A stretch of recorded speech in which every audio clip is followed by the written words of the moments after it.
जो 2 और पेजेस पर करना है उनका वो लिंक शेयर कर रहा हूँ। अच्छा, जस्ट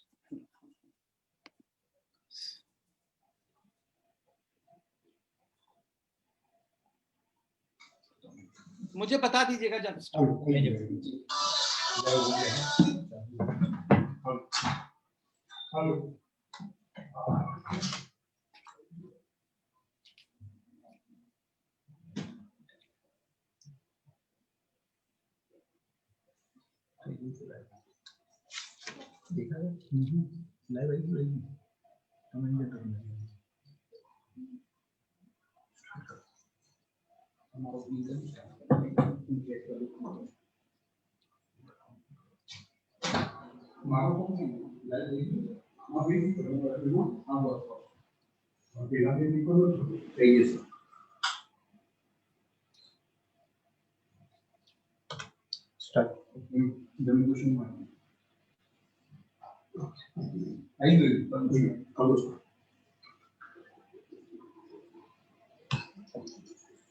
नमस्ते दर्शकों, मैं मनोज भाटिया, जम्मू कश्मीर अध्ययन केंद्र गुजरात से। आज से हम जो चाइना और इंडिया सीरीज में जो अभी हुए ईस्टर्न लद्दाख में जो बदलाव हुए हैं उन पर आज से सीरीज स्टार्ट करने जा रहे हैं। आज हम जुड़ेंगे आलोक बंसल जी से। आलोक बंसल जी जम्मू कश्मीर अध्ययन केंद्र से 2010 से जुड़े हुए हैं। उनका एक शॉर्ट में इंट्रो देना चाहता हूँ। वैसे जो लोग आलोक जी को जानते हैं उनके लिए आलोक जी का परिचय जरूरी नहीं, लेकिन जो लोग नए जुड़े हैं हमारे साथ उनके लिए जो आलोक बंसल जी हैं वो आप इंडिया फाउंडेशन में बतौर डायरेक्टर के पद पर हैं। आप south Asia institute for strategic affairs के एग्जीक्यूटिव डायरेक्टर भी हैं। आप centre for security and strategy India foundation के डायरेक्टर पद पर भी रह चुके हैं। आप centre for land warfare studies के सीनियर फेलो मेंबर भी रह चुके हैं। नेशनल मैरीटाइम फाउंडेशन के एग्जीक्यूटिव डायरेक्टर भी रह चुके हैं। आप आईडीएसए के रिसर्च फेलो भी रह चुके हैं। आपने जवाहरलाल नेहरू यूनिवर्सिटी से इंटरनेशनल रिलेशन में पीएचडी भी किया हुआ है। आपने भारतीय नौसेना में 26 साल तक अपनी सेवाएं दी हैं और नौसेना में कार्यरत रहते हुए आपने 2 युद्ध के जहाजों का निदेशक के तौर पर भी जिम्मेदारी संभाली हुई है। आपने डिफेंस सर्विसेज के स्टाफ कॉलेज में वेलिंगटन में 3 साल तक निदेशक के तौर पर भी सेवाएं दी हुई है। आप भारत की ओर से श्रीलंका में शांति वार्ता प्रस्ताव पर भी काम कर चुके हैं। आपके मौजूदा प्रोजेक्ट्स में जो पाकिस्तान में अंदरूनी विकार चल रहे हैं उन पर आप उनमें शामिल हैं। आपकी 2 किताबें छप चुकी हैं जिनमें Gilgit Baltistan and its saga of unending human right violation और geopolitics of Himalayan region, cultural politics and strategic dimension के संपादक भी है। आज का जो कार्यक्रम है वो 4 अलग अलग साथ चल रहा है, जिनमें जम्मू कश्मीर अध्ययन केंद्र है। जम्मू कश्मीर अध्ययन केंद्र 2010 में इसकी शुरुआत हुई। जम्मू कश्मीर के विषय के मामले में आम लोगों के बीच में जो भ्रांतियां हैं उनको दूर करने का जम्मू कश्मीर अध्ययन केंद्र काम करता है। इसी के साथ जीतो अहमदाबाद चैप्टर जो जैन इंटरनेशनल ट्रेड ऑर्गेनाइजेशन है, जो एक वर्ल्ड वाइड बॉडी है जैन बिजनेसमैन की, जिसकी शुरुआत 2008 में हुई थी। साथ साथ में भारत विकास परिषद और यंग इंडिया। भारत विकास परिषद जो विभिन्न क्षेत्रों में नॉन पॉलिटिकल ऑर्गेनाइजेशन है, जो निस्वार्थ समाज सेवी संस्था है, जिसका सांस्कृतिक संगठन है, उद्देश्य है जिसका भारतीय समाज का सर्वांगीण विकास है। इसके साथ यंग इंडिया है। यंग इंडिया जो confederation of Indian industry CII का एक इंटीग्रल पार्ट है। ये एक नेशनल बिल्डिंग अथॉरिटी है जो यंग लीडरशिप अक्रॉस इंडिया में ये काम करती है। तो आज का जो विषय है वो है जो इंडिया चाइना के बीच में जो अभी जो रिसेंट जो चेंजेस हुए हैं उसके बारे में, जो आम लोगों के बीच में जो भ्रांतियां है, जो लोग समझना चाहते हैं कि दरअसल उधर क्या हुआ है, उसके लिए आज से हमने एक सीरीज का शुरुआत किया है। तो मैं कैप्टन आलोक बंसल जी से कहना चाहूंगा कि आप शुरुआत करें इसके लिए। धन्यवाद मनोज जी। आज जो मुझे विषय दिया गया है वो है India China stand of in eastern Ladakh, और मैं कोशिश करूंगा कि आपके सामने तथ्यात्मक जो सत्य हैं वो आपके सामने रखूं, क्योंकि आजकल क्या है कि मीडिया में काफी कुछ आप देख रहे हैं कि जो सत्य है वो काफी जगह छुप गया है। क्या है, लोग अपनी अपनी बातें कर रहे हैं काफी, क्योंकि जो भी हमारा विचार हो, जो भी हमारा वो हो, लेकिन मुझे स्क्रीन शेयरिंग चाहिए। आपको इसको डिसेबल नहीं करना है जेकेएससी गुजरात को, मुझे स्क्रीन शेयरिंग आपको देना पड़ेगा, क्योंकि मुझे पावर पॉइंट दिखाना है। इस क्षेत्र के लिए नक्शों की बहुत आवश्यकता है। तो मैं आपको ये दिखाना चाहूंगा कि क्या स्टिल ये मुझे या तो आपको होस्ट बनाना पड़ेगा, या क्योंकि अभी भी ये मेरे को I am not able to share screen, या तो आपको मुझे को होस्ट बनाना पड़ेगा। उसको को होस्ट बना दीजिए आप, तो तभी मैं स्क्रीन शेयर कर पाऊंगा। सो दिस इज इंपॉर्टेंट जी। हाँ, ये मैं कर रहा हूं अब। Now I start sharing screen, और उसके बाद मैं आपको कुछ समय में बताता हूं। आई जस्ट लेट मी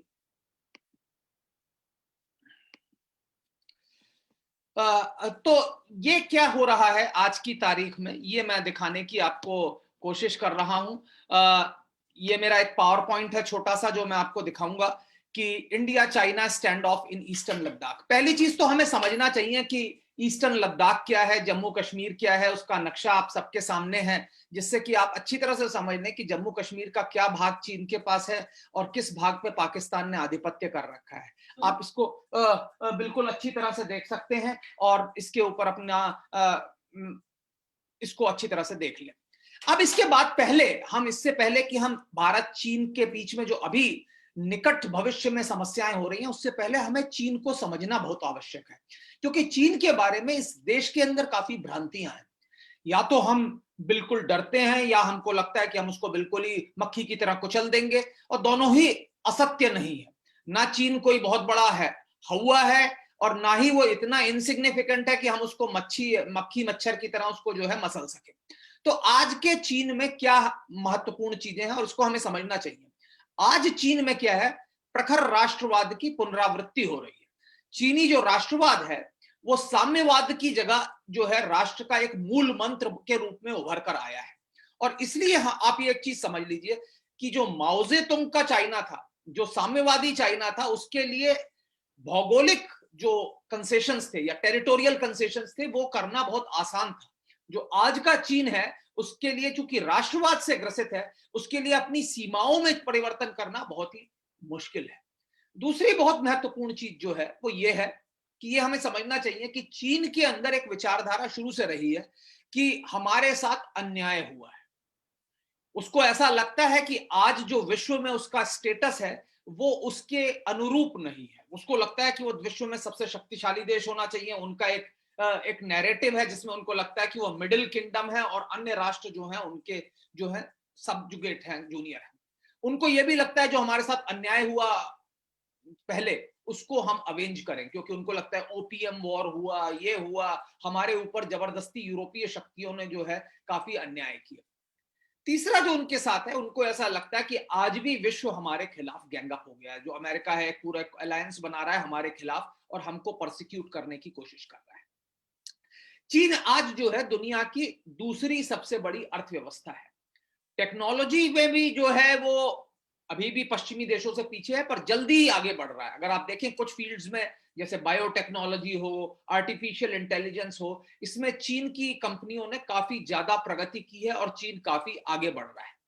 चीन के अंदर कुछ मनोवैज्ञानिक समस्याएं होती हैं। वो आज भी एक मनोवैज्ञानिक रूप से एक सशक्त जापान से डरता है, क्योंकि अगर आप चीन का इतिहास देखें तो जापान ने कई बार चीन के ऊपर हमला किया और चीन की काफी बड़ी टेरिटरी को कैप्चर करके रखा काफी दशकों तक। चीन के साथ तीसरी जो सबसे बड़ी समस्या है वो समुद्री समस्या है।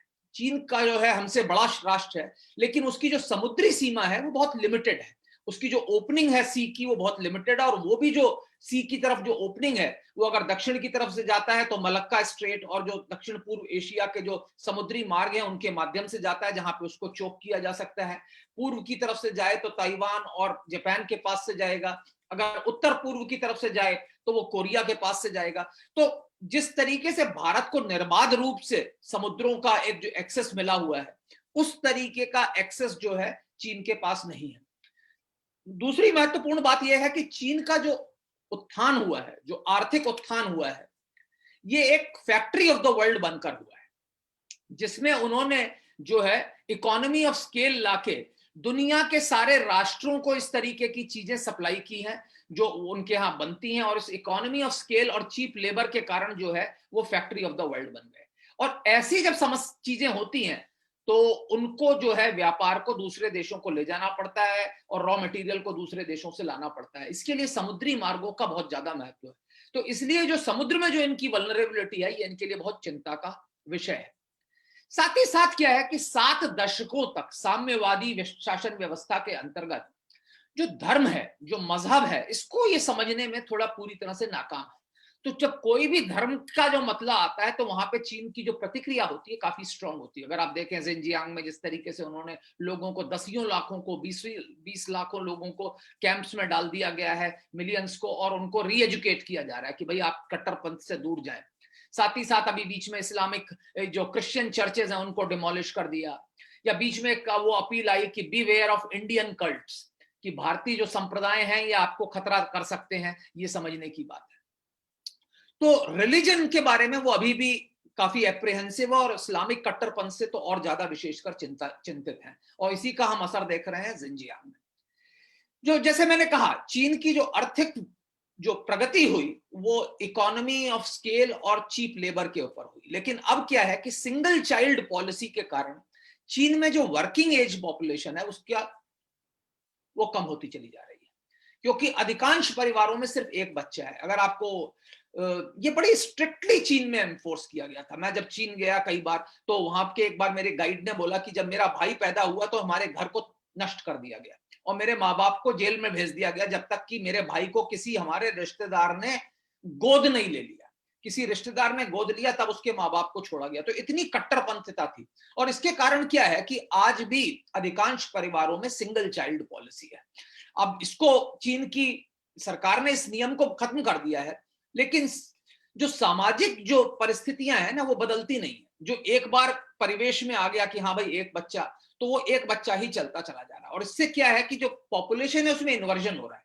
बुजुर्ग लोग बढ़ रहे हैं और जो यंग लोग हैं वो कम हो रहे हैं। और इसके कारण क्या है कि 2 समस्याएं हैं। एक तो सेना में लोगों की कमी हो गई है, दूसरी क्या है कि जो वर्किंग एज पॉपुलेशन है, जो वर्कर्स हैं वो भी कम हो गए हैं। और इसका असर क्या हो रहा है कि आप ये देख रहे हैं कि जो इंडस्ट्रीज हैं वो उसको बाहर शिफ्ट करने की कोशिश कर रहे हैं। इसीलिए ये बेल्ट एंड रोड इनिशिएटिव बन रहा है, चाइना पाकिस्तान इकोनॉमिक कॉरिडोर बन रहा है। ये बेल्ट एंड रोड इनिशिएटिव क्या कर रहा है कि प्रोडक्शन हाउसेस, प्रोडक्शन हब्स बना रहे हैं दूसरे देशों में, और उनको रोड और अन्य कनेक्टिविटी के मीडियम से जोड़ रहे हैं। और यहाँ पे जो है कंपनियां चाइनीज रहेंगी, वर्कर्स लोकल रहेंगे, नीचे के लेवल पे, ऊपर के लेवल पे चाइनीज लोग रहेंगे।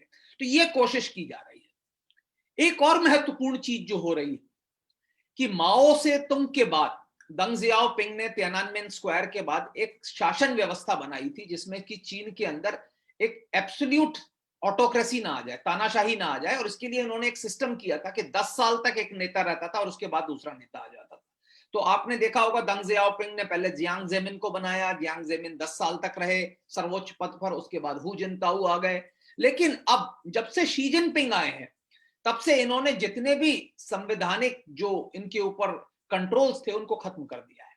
अब शी जिनपिंग की जो वक्तव्य है उसको चीन के संविधान में ला दिया गया है। शी जिनपिंग पे 2 टर्म्स का जो रेस्ट्रिक्शन था वो खत्म कर दिया गया है।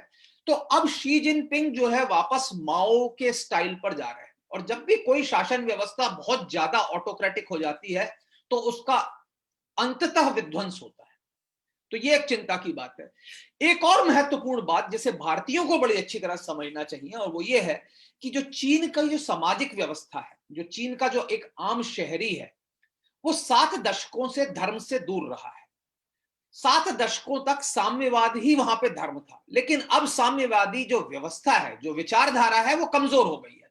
चीन साम्यवादी राष्ट्र अपने आप को जरूर कहता है, लेकिन साम्यवादी विचारधारा पूरी तरह से खत्म हो चुकी है, और इसलिए वहां के जो नागरिक हैं अब वो धार्मिक एक स्पिरिचुअल मूरिंग की तरफ भाग रहे हैं। और इसमें क्या है कि वहां पे जो महायान बुद्धिज्म था वो काफी हद तक खत्म हो गया, उसको काफी हद तक इन्होंने 7 दशकों के अंदर काफी डिस्ट्रॉय कर दिया है। तो इसलिए क्या हो रहा है कि आप देख रहे हैं कि वहां के जो आम जो यंग लोग हैं, जो यूथ है, वो या तो कैथोलिक रोमन कैथोलिसिज्म की तरफ जा रहा है, क्योंकि फ्रांस और इन कंट्रीज में काफी जाते हैं, वहां से कैथोलिसिज्म लेके आते हैं, या तिब्बतन वज्रयान बुद्धिज्म की तरफ जा रहा है।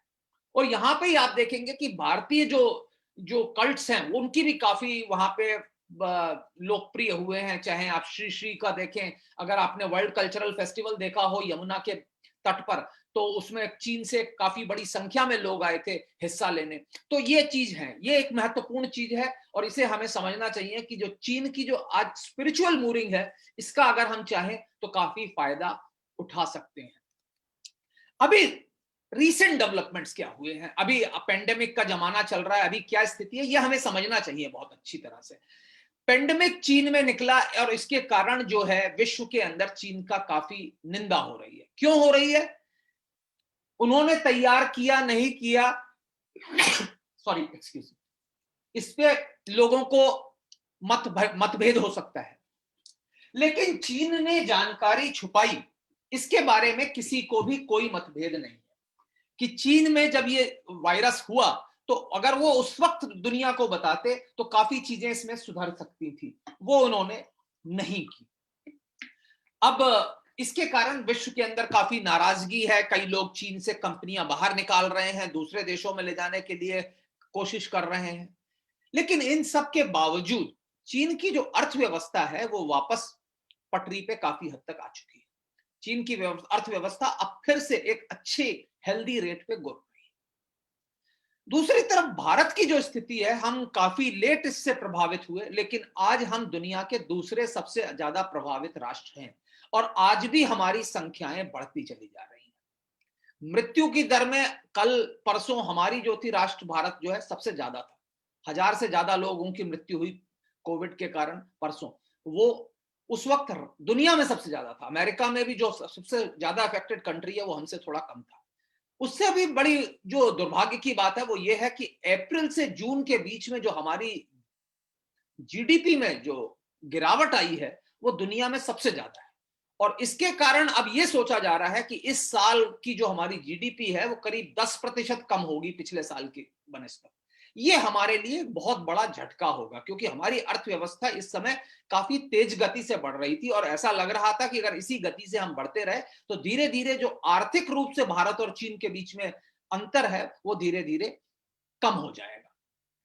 दूसरी तरफ क्या है कि चीन के जो तनाव है ताइवान के साथ वो बढ़ता चला जा रहा है। अभी आपने देखा हो परसों उन्होंने मिसाइल फायरिंग की, ताइवान ने अपने प्लेन स्क्रैम्बल कर दिए, अमेरिकन युद्धपोत जो है ताइवान स्ट्रेट में घूम रहे हैं, दक्षिण चीन सागर जो है वहां पे जो इनके जो तनाव है अन्य राष्ट्रों के साथ वो बढ़ता चला जा रहा है।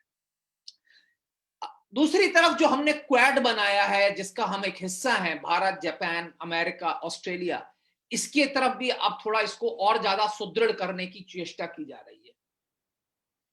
और चीन को यह लग रहा है कि वो अलग थलग हो रहा है, और इसलिए अगर आपने देखा हो कि उनके जो विदेश मंत्री हैं और उनके जो पॉलिट ब्यूरो के सदस्य हैं उन्होंने यूरोपीय कई देशों का दौरा किया है। वो कोशिश कर रहा है कि यूरोप के देशों को, एशिया के देशों को अपनी जो एड है उसके माध्यम से अपनी तरफ खींच ले, और कई यूरोपीय देश जो हैं इस वक्त चीन की सहायता लेने के लिए तत्पर हैं, क्योंकि उनको उनकी अर्थव्यवस्था काफी लड़खड़ा गई है इस पेंडेमिक के कारण। एक और जो समस्या हुई है कि जैसे मैंने बताया कि चीन की अर्थव्यवस्था जो है सिंगल चाइल्ड पॉलिसी और श्रिंकिंग वर्किंग एज पॉपुलेशन के कारण श्रिंक हो गई है, तो वहां पे बेल्ट एंड रोड इनिशिएटिव जो है उसके वो एक बहुत महत्वपूर्ण चीज है, तो उसको रिवाइव करने के लिए जो है पूरी कोशिश की जा रही है। और उसके लिए क्या है कि इस पेंडेमिक के कारण अभी ऐसा लग रहा है कि उसकी जो आर्थिक वायबिलिटी है, जो इकोनॉमिक वायबिलिटी है, वो एक क्वेश्चन मार्क बन गई है। क्योंकि अब क्या है कि काफी प्रोजेक्ट्स रुक गए हैं, काफी जगह काम रुक गया है, काफी जो डिमांड थी वो उस तरीके से कम हो गई है। कई यूरोपीय अर्थव्यवस्थाओं में जो इकोनॉमी है वो श्रिंक कर गई है। तो कई राष्ट्रों से जिनके माध्यम से ये BRI जाना था, वहां की जो अर्थव्यवस्था है वो इस कदर लड़खड़ा गई है कि इनकी इकोनॉमिकल वायबिलिटी जो है क्वेश्चन। और BRI का एक बहुत महत्वपूर्ण जो कंपोनेंट है वो CPEC है, चाइना पाकिस्तान इकोनॉमिक कॉरिडोर। ना चाइना पाकिस्तान इकोनॉमिक कॉरिडोर के लिए पाकिस्तान सबसे ज्यादा महत्वपूर्ण है, क्योंकि ये पाकिस्तान के माध्यम से जाता है। और इसलिए जो चीन जो है पाकिस्तान के साथ अपने मधुर संबंध मेंटेन करने की कोशिश कर रहा है। हमें यह भी समझना चाहिए कि चीन जो है इस वक्त भारत के सारे ही पड़ोसियों की तरफ दोस्ती का हाथ बढ़ा रहा है। वो कोशिश कर रहा है कि भारत के पड़ोसियों के साथ उसके संबंध मधुर हों। नेपाल की स्थिति आपको मालूम ही है, पर इसके अलावा बांग्लादेश और श्रीलंका जो भारत के बड़े अच्छे मित्र रहे हैं पिछले कई सालों से, उनकी तरफ भी वो दोस्ती का हाथ बढ़ा रहा है। और उनको भी काफी बड़ी संख्या में एक एड आ रही है। अगर आप देखें बांग्लादेश के अंदर उनकी जो एड है वो कई गुना बढ़ गई है। 2 साल पहले तक भारत बांग्लादेश के साथ जो व्यापार था, जो एड था, उसमें सबसे प्रथम अग्रणी नंबर पे था। लेकिन अभी 2 साल के अंदर चीन ने इस ज्यादा संख्या में उनको वो दिया है कि अब जो है वो हमसे कई गुना ज्यादा वहां पे एड दे रहा है। तो ये चीन की तरफ से कोशिश हो रही है। तो ये हमें पहले अच्छी तरह से समझना चाहिए कि भारत और चीन की स्थिति क्या है, और अब हम एक कंपैरिजन करें। ये बहुत आवश्यक है कि हमें पता होना चाहिए। देखिए, जनसंख्या के मामले में हम करीब करीब उनके बराबर हैं, और इसी दर से चलते रहे तो हम बड़ी जल्दी उनको ओवरटेक कर लेंगे। क्षेत्रफल की तरह हम उनसे 1/3 हैं, और इसके कारण जो है हमारी पॉपुलेशन डेंसिटी जो है उनसे करीब 3 गुना है। पर एक चीज हमेशा अच्छी समझनी चाहिए, क्योंकि कई लोग जो है सिर्फ क्षेत्रफल को क्षेत्रफल की तरह देखते हैं। जहां कृषि योग्य भूमि का सवाल है, वहां भारत की कृषि योग्य भूमि चीन से करीब 1.5 गुना है। यह बात अच्छी तरह से समझ लीजिए। दुनिया में सबसे ज्यादा कृषि योग्य भूमि जो है भारत में है। हमारी सरकार पार्लियामेंट्री डेमोक्रेसी है, वहां सोशलिस्ट वन पार्टी है। अगर आप देखें GDP नॉमिनल फिगर्स में देखें तो करीब 5 गुना हमसे है उनकी। पर कैपिटा इनकम भी करीब 4 गुना है, 4 से 5 गुना के बीच में है। लेकिन परचेजिंग पावर पैरिटी की तरह से देखें तो करीब 2.5 गुना हमसे ज्यादा वो आगे हैं। ह्यूमन डेवलपमेंट इंडेक्स में भी वो हमसे ऊपर है। चीन के फॉरेन एक्सचेंज रिजर्व्स आज दुनिया में सबसे ज्यादा है। ये जो मैं आपको दिखा रहा हूं ये आप देख सकते हैं। लेकिन भारत भी काफी पीछे नहीं है। भारत के फॉरेन एक्सचेंज रिजर्व दुनिया में 5वें नंबर पे हैं। तो हम भी एक काफी बड़ी संख्या में हमारे पास विदेशी मुद्रा है। हमारा मिलिट्री एक्सपेंडिचर जो है उनसे करीब 1/3 है। लेकिन इसमें एक महत्वपूर्ण चीज ये देखनी चाहिए कि हमारी जो मैन पावर्स हैं, विशेषकर जो ओवरऑल मैन पावर है, स्पेशली जो लैंड फोर्सेस हैं, उसमें आज हमारी संख्या चीन से ज्यादा है। हमारी जो थल सेना है उसकी संख्या जो है चीन की थल सेना से ज्यादा है। अब ये बताकर अब मैं आपको ईस्टर्न लद्दाख की तरफ ले चलता हूं, जहां हमने आपको बताया ये स्थिति है, और ये आप देख सकते हैं। तो ये हमारा सीमाएं हैं जम्मू कश्मीर लद्दाख की, जिसे आप समझ सकते हैं। ये देखिए, ये सियाचिन ग्लेशियर है, और इसके जो उत्तर में शख्सगान घाटी के साथ बॉर्डर है, यहाँ पे मेरे ख्याल से अनमैन्ड बॉर्डर है, अभी यहाँ पे कोई मैनिंग नहीं होती। इसके बाद काराकोरम पास तक ये जो है ये इंटरनेशनल बॉर्डर है, और इसके बाद से ये लाइन ऑफ एक्चुअल कंट्रोल चलती है। यहाँ पे फिर कुछ जगह पे जो है इंटरनेशनल बॉर्डर है, और फिर लाइन ऑफ एक्चुअल कंट्रोल चलती है, और फिर इंटरनेशनल बॉर्डर है। ये इस तरीके की स्थिति है। इसको मैं जस्ट आपको एक ब्रीफ आइडिया दे रहा हूं जिससे कि आप समझ सकें कि क्या स्थिति है। इसके बाद ये पूर्वी लद्दाख है। ये जो है माउंटेन रेंजेस हैं। ये काराकोरम रेंज है जैसे आपको दिख रही है। ये लद्दाख रेंज है जिसे कहते हैं, एक बड़ी लंबी सी लद्दाख रेंज चल रही है। यहाँ चांग चैनमो रेंज है। इस तरीके की कई यहाँ पे जो है पर्वत श्रृंखलाएं हैं। और ये जो इलाका है ये पेंगोंग सो लेक दिख रही है, जिसकी कि आपने काफी कुछ सुना होगा। ये अंतरराष्ट्रीय सीमा है, ये जो दिख रही है आपको जो, और ये जो पर्पल लाइन है ये जो है इनकी वो है लाइन ऑफ एक्चुअल कंट्रोल जिसे कहा जाता है। और ये चिपचाप रिवर है, ये गलवान रिवर है, ये चांगचेनमो रिवर है। कई नदियां हैं जो यहाँ से जा रही हैं। ये हाईवे 219 है जिसे अक्साईचिन रोड कहा जाता है। तो ये आप देख सकते हैं। Share the screen, please. I think I am sharing the screen. आप सबको स्क्रीन दिख रहा है, नहीं दिख रहा है? आलोक जी स्क्रीन नहीं शो हो रहा है, स्क्रीन नहीं दिख रहा है। अरे तो पहले बताना था आपको, ये तो बहुत ही महत्वपूर्ण बात है। ये तो मैं इसके बिना तो कोई फायदा नहीं है। अगर मैं आपको स्क्रीन नहीं दिख रहा है तो मैं 1 मिनट आपको स्क्रीन शेयर करता हूँ। मुझे लगा कि शेयर स्क्रीन हो रहा है। नहीं हो रहा है। सॉरी, मैं 1 मिनट आप सबको, एक सेकंड, लेट मी सी। मेरे को लगा कि मैंने स्क्रीन शेयर करना शुरू कर दिया है, इसलिए मैंने कहा था कि इसको लिंक खाली करे तो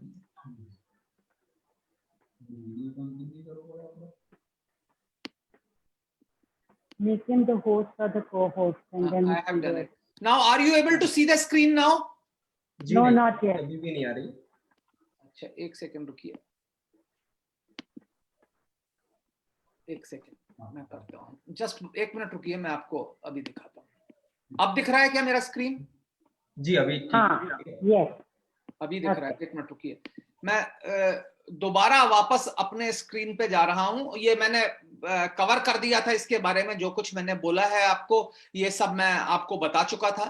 तो आगे मैं आपको कुछ चीजें, इसके बारे में मैं सब कुछ बता चुका हूं जो मैंने अभी तक बोला है कि चीन की कोशिश हो रही है। ये कंपैरिजन मैं आपको दिखा रहा था कि भारत और चीन का कंपैरिजन क्या है। ये बहुत महत्वपूर्ण है, क्योंकि जब हम किसी भी राष्ट्र के बारे में सोचते हैं तो एक कंपैरिजन बहुत महत्वपूर्ण है। यहाँ जो मैंने आखिरी चीज आपको बोली वो महत्वपूर्ण है, वो ये है कि भारत की थल सेना आज चीन की थल सेना से बड़ी है, लैंड फोर्सेस की जहां तक हम सिर्फ बात करते हैं। तो ऐसी बहुत ज्यादा चिंता की बात नहीं है, जैसा कई लोग सोचते हैं कि चीनी शायद 12 फीट लंबे हैं या कुछ ऐसा है। ऐसी कोई स्थिति नहीं है। ये बात आप अच्छी तरह समझ लीजिए। ये नक्शा है जो मैं बता रहा था, सॉरी, ये जो है, जो हमारा जो सीमा है, ये अनमैन्ड बॉर्डर है, ये अंतरराष्ट्रीय सीमा है, और फिर यहाँ से लाइन ऑफ एक्चुअल कंट्रोल जाती है, फिर अंतरराष्ट्रीय सीमा है, फिर लाइन ऑफ एक्चुअल कंट्रोल है, और फिर अंतरराष्ट्रीय सीमा है। ऐसा भारत का मानना है। हमारा ये मानना है कि जहां तक सवाल लद्दाख का है वो ये है। इस तरीके की पर्वत श्रृंखलाएं हैं, ये मैं दिखा रहा था आपको। ये काराकोरम रेंजेस हैं जो ये शख्सगाम से शुरू होती हैं और दक्षिण की ओर जाती हैं, और फिर यहाँ पे आपको ये लद्दाख रेंजेस हैं जो पूरी जाती हैं, लेह इसके एक तरफ है, ये जंस्कार रेंजेस है, और इनके बीच में लद्दाख वैली है, इसके चांगचेनमो रेंज है यहाँ पे, और ये जो आप कैलाश रेंज है वो जिसकी अभी बात हो रही है वो यहाँ पे है, दिख रही होगी अगर आपको दिख रहा हो जहां मैं स्क्रीन दिखा रहा हूँ। ये पेंगोंगसो लेक है जो मैं आपको दिखा रहा हूँ, ये पेंगोंगसो लेक है, ये अंतरराष्ट्रीय सीमा है, और ये लाइन ऑफ एक्चुअल कंट्रोल है जो आपको दिख रही है। ये कई नदियां हैं जो यहाँ से जा रही हैं, चिपचाप नदी, गलवान नदी, चांगचेनमो नदी, ये कई नदियां हैं जो इस क्षेत्र से गुजरती हैं। ये एक रास्ता है। अब चीन का क्या है कि कोशिश की जा रही है कि जो काराकोरम हाईवे है जो पाकिस्तान के माध्यम से जाता है, चीन चाइना पाकिस्तान इकोनॉमिक कॉरिडोर, जो खुंजेराब पास से जाता है, वहां से लेकर गिलगिट स्कार्दू की तरफ एक रोड जा रही है, जो कि अभी जाके ये अक्साई चिन में जो इनकी हाईवे 219 है उससे जुड़ रही है। इस रोड की कुछ तस्वीरें हैं। ये बड़ा दुर्गम स्थल है जहां पे इन्होंने सड़क बनाई है गिलगिट से स्कार्दू की, स्कार्दू शहर की ये कुछ तस्वीरें हैं। इसके बाद ये रोड कनेक्टिविटी है, ये हमें समझने की आवश्यकता है। इसको थोड़ा, सॉरी, मैं थोड़ा जल्दी शायद हो गया है तो मैं इसको, हाँ ये रहा। ये चीन के अंदर जो है आप देख सकते हैं मेन रोड कनेक्टिविटीज हैं जो दिख रही है आपको। ये काशगर शहर है जो जिंजियांग में है, और अगर आप देखें कि ये काशगर से ये जो रोड जा रही है जिस जो हमारे क्षेत्र के अंदर से जाती है, ये है रोड। और इसमें जो कई आप देख रहे होंगे 50, 9, 70, 18, ये एक्चुअली क्लासिफिकेशन ऑफ रोड होता है कि इस रोड के ऊपर जो पुल होते हैं उसके ऊपर इस रोड का क्लासिफिकेशन होता है, क्या क्या इसके ऊपर जा सकता है। जैसे क्लास 9 रोड है उस पर टैंक वगैरह हैवी व्हीकल्स नहीं जा सकते, लेकिन जो क्लास 70 रोड है उस पर कुछ भी जा सकता है, या क्लास 50 रोड है उस पर भी टैंक वगैरह काफी जा सकते हैं। तो ये सब चीजें हैं, हमें समझना चाहिए कि ये चीन का जो है रोड कनेक्टिविटी है। जहां तक सवाल तिब्बत और इस इलाके का है, जिंजियांग का, तिब्बत में अगर आप देखेंगे अभी भी बड़ी रोडों की कमी है, लेकिन भारत की सीमा के साथ साथ इन्होंने एक अच्छी खासी क्लास 50 रोड बना दी है। ये महत्वपूर्ण चीज इसलिए है क्योंकि हमें समझना चाहिए कि हमने काफी समय तक अपने सीमांत क्षेत्रों में इंफ्रास्ट्रक्चर नहीं बनाया था। अब हम वो कोशिश कर रहे हैं और उसको बनाने की चेष्टा कर रहे हैं। तो ये हमारी कोशिश आगे चल रही है। अब इसके बाद ये जो डिस्टेंस है इसका आप देख सकते हैं, ये खुंजेराब पास है जहां से कि ये इनका चाइना पाकिस्तान, ये थोड़ा इन्होंने गलत दिखाया है, ये खुंजेराब पास यहाँ पे है, लेकिन इस जगह से जो ये काशगर से जो रोड जा रही है, ये जा रही है काशगर तक, ये करीब 350 किलोमीटर है यहां से लेकर यहां तक। और जो काशगर से याचंग जा रही है ये 220 किलोमीटर है, और फिर याचंग से जो लासा जा रही है ये वाली जो रोड है, और ये आपको जो है ये आपको करीब 2880 किलोमीटर है, ये जो शिगात से होते हुए लासा तक जाएगी ये रोड। ये लासा यहाँ पे है अगर आप देख रहे हो तो, ये रोड्स हैं यहाँ पे। ये मैं आपको थोड़ा दिखाना चाह रहा था इससे पहले कि मैं इस स्टैंड ऑफ की तरफ आगे बढ़ूं और आपको ये बताऊं कि क्या स्थिति है। अब ये रहा यहाँ की जो पर्वत श्रृंखलाएं हैं, ये भारत का इलाका है, ये पाकिस्तान के आधिपत्य में जो पाकिस्तान के पास है ये है, और ये हमारी अंतरराष्ट्रीय सीमाएं हैं जैसे कि आप देख रहे हैं। और इसमें ये पर्वत श्रृंखलाएं हैं, ये जो क्रॉस बने हुए हैं ये यहाँ पे बने हुए दर्रे हैं, पासेस हैं, जैसे ये काराकोरम पास है, ये इसके पास है, ये शख्सगाम पास है, यहाँ पे अन्य पास है, इसी तरीके से यहाँ पे पास है चांगलोंग, लांकला। ये ला जो होता है तिब्बतन भाषा में दर्रों को कहा जाता है। लद्दाख में, तिब्बत में जितने भी ला होते हैं ये सारे जो है पास होते हैं, जैसे ये रहे राजोला, सुमदो, चोला, ये जितने पासेस हैं ये सारे पासेस हैं, ये यहाँ पे इस इलाके में दिख रहे हैं।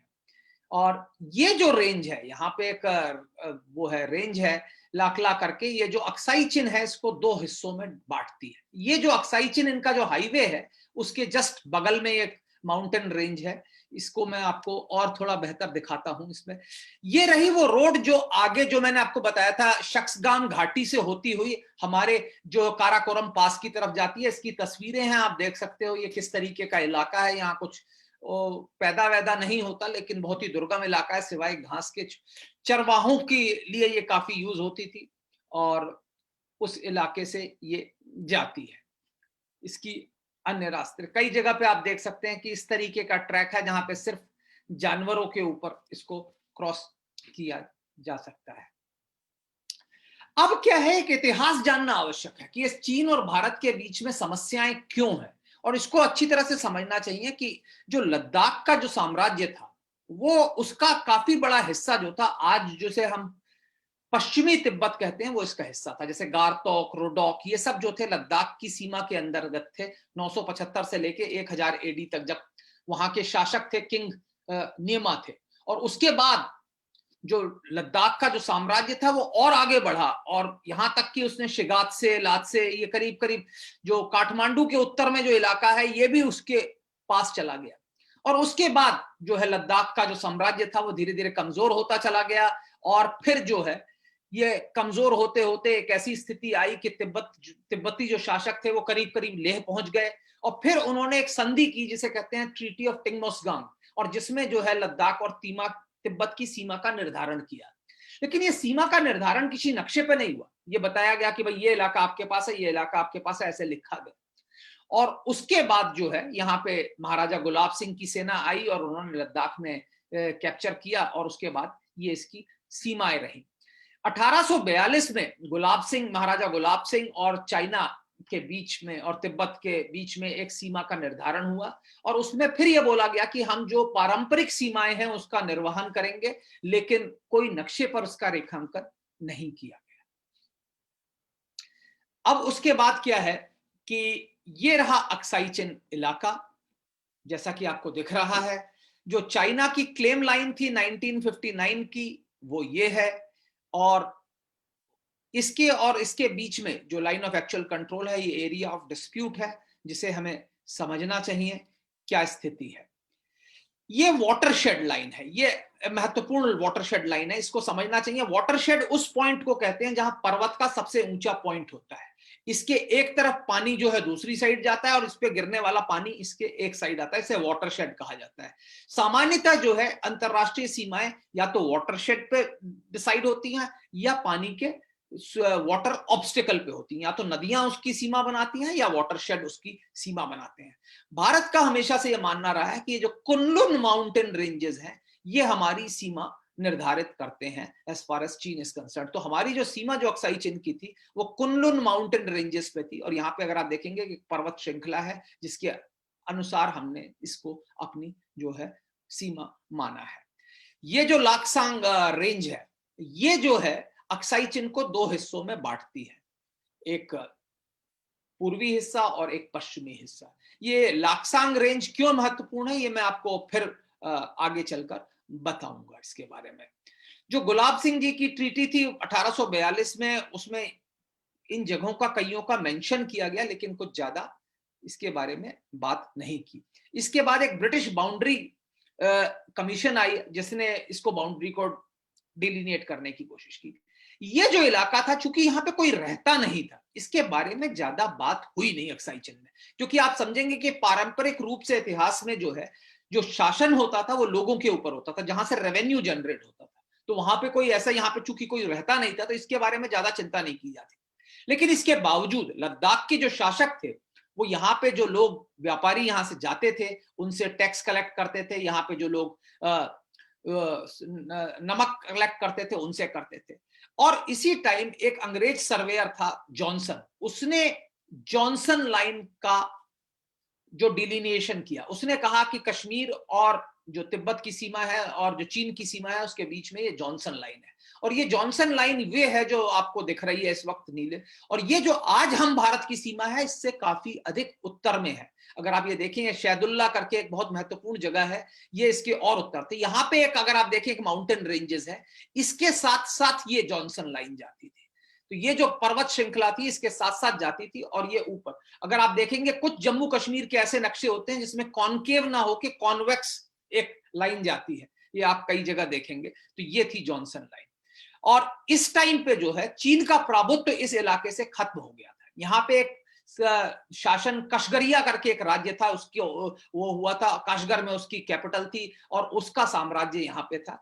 तो जो हमारी जो सीमा थी वो करीब करीब काशगरिया के, याकूब बेग इसके शासक थे, करीब करीब उसके साथ हमारी सीमा हो गई। और कुनलुन जो रेंजेस थी, ये कुनलुन शान का एक, ये जो इसकी कुनलुन माउंटेन रेंजेस की, इसको हमने अपनी सीमा मान के चले हम। इसके बाद उसके बाद क्या है कि जब धीरे धीरे कुछ समय बाद ये कशगरिया साम्राज्य को फिर चीन ने कैप्चर कर लिया, तो ये यहां तक आए, वो तब शुरू में ये कुनलुन माउंटेन रेंजेस तक ही रहे।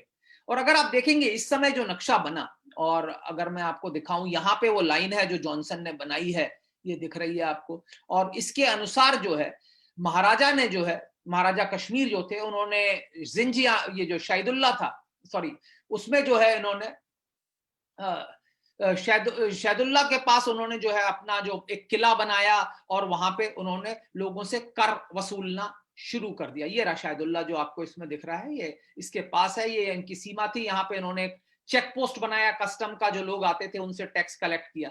लेकिन कुछ समय बाद महाराजा ने रियलाइज किया कि यहाँ पे सेना को मेंटेन करना बड़ा मुश्किल है, बड़ा दुर्गम इलाका था, कोई सड़क नहीं थी, कोई नहीं था, और कुछ वेजिटेशन नहीं था, खाने की कोई सामग्री नहीं थी, तो सेना को वहां रखना मुश्किल हुआ। और उसके बाद उन्होंने इसको विड्रॉ कर लिया।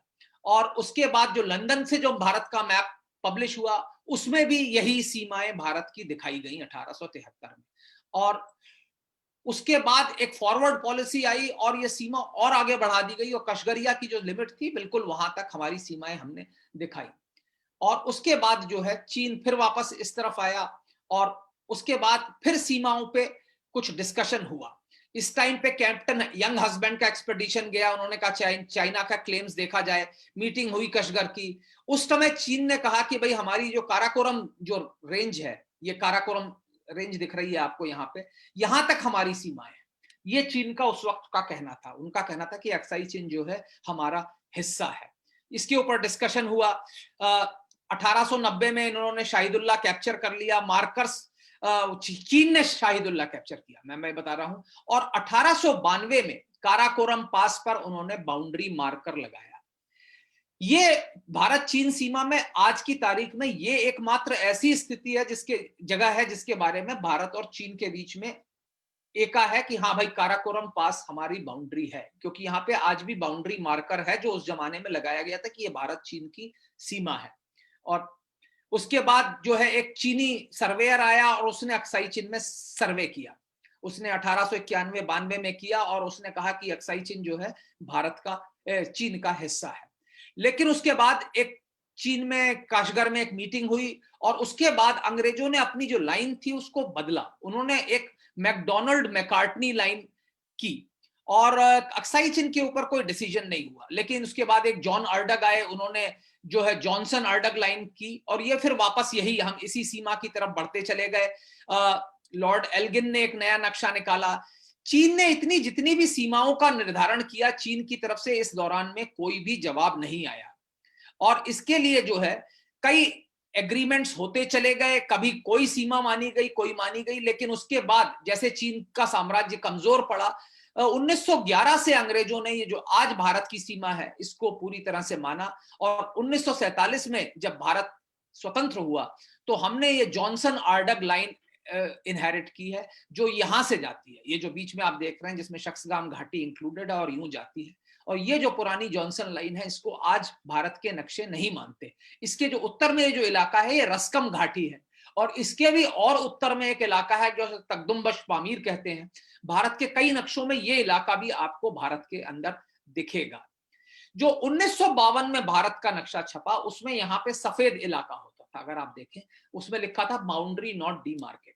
लेकिन 1954 के बाद जब डॉक्टर गोपाल ने कहा कि भारत का जो क्लेम है अक्साई चीन में वो बिल्कुल फुल प्रूफ है, पंडित नेहरू ने उस समय के प्रधानमंत्री ने यह आदेश दिया कि सारे नक्शों में यही सीमाएं दिखाई जाएं और उसके बाद से जॉनसन आर्डग लाइन के अनुसार हमारे 54 से हमारी जो सीमाएं हैं वो ऐसे ही दिखाई जाती हैं। पाकिस्तान भी पहले अपनी सीमाएं ऐसे ही दिखाता था, लेकिन 1963 में पाकिस्तान और चीन ने जो है अपनी बाउंड्री सेटल कर ली और उसके अनुसार उसने ये शख्सगाम घाटी का जो इलाका जो उसके कब्जे में था उसने चीन को सौंप दिया। आज जो स्थिति है ईस्टर्न लद्दाख में वो ये है, ये देख सकते हैं आप, ये लाइन ऑफ एक्चुअल कंट्रोल है। ये जो शेडेड इलाके हैं ये वो इलाके हैं जहां पर हमारा उनसे टकराव होता रहता है, जहां पे एम्बिग्विटी है। जो नीला इलाका है वो उनके पूरी तरह से कब्जे में है, यहाँ पे आज हमारी सेनाएं नहीं जाती है। यहाँ पे महत्वपूर्ण चीज ये है कि चीनियों ने जो पहली अपनी जो क्लेम लाइन की थी वो यहीं तक थी, ये अगर आप देखें 1956 में जो थी। उसके बाद उन्होंने जो दूसरी क्लेम लाइन उन्होंने भेजी वो अलग भेजी और हमारी जो लाइन ऑफ एक्चुअल कंट्रोल है हमारे हिसाब से वो ऐसे जाती है। और उसके ऊपर भी एक और समस्या हो गई कि भारत के अंदर एक चाइना स्टडी ग्रुप बना और इसने 1976 में एक लाइन ऑफ पेट्रोलिंग नियुक्त कर दी कि भारतीय सेनाएं इस लाइन ऑफ पेट्रोलिंग के उस पार नहीं जाएंगी। और ये जो आप देख रहे हैं ये जो डॉटेड लाइन है ये लाइन ऑफ पेट्रोलिंग है और इसके कारण ये जो देप्सांग की बात हो रही है यहाँ पे एक बड़ा भारी ऐसा इलाका हो गया जहां भारतीय सेनाएं अब जो है पेट्रोलिंग के लिए नहीं जाती। इसको और बड़े मैप में मैं आपको दिखाना चाह रहा था, तो ये रहा मैप। अगर आप देखें ये लाइन ऑफ एक्चुअल कंट्रोल है और ये वो हाईवे है जिसकी हम बात कर रहे थे, ये वो 219 हाईवे है अक्साई चीन रोड जिसकी बात करते हैं और इसकी लाइन ऑफ एक्चुअल कंट्रोल से कितनी दूरी है ये आप देख सकते हैं।